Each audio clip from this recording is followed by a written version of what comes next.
Assalamu alaikum. Welcome to another new video tutorial. Today we create a Alpine slider animation with HTML and only CSS. Here is our slider.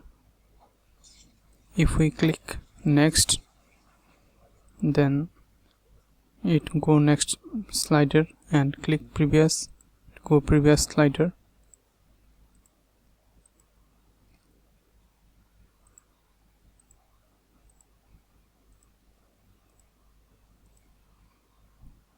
You may use this slider in your blog website or e-commerce website.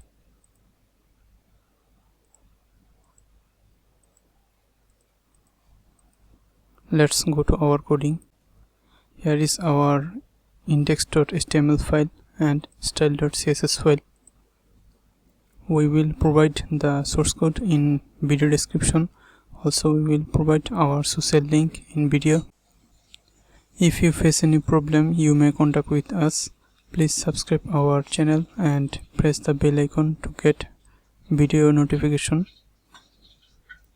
If you want to run this project on live server, you may click go live to run live server.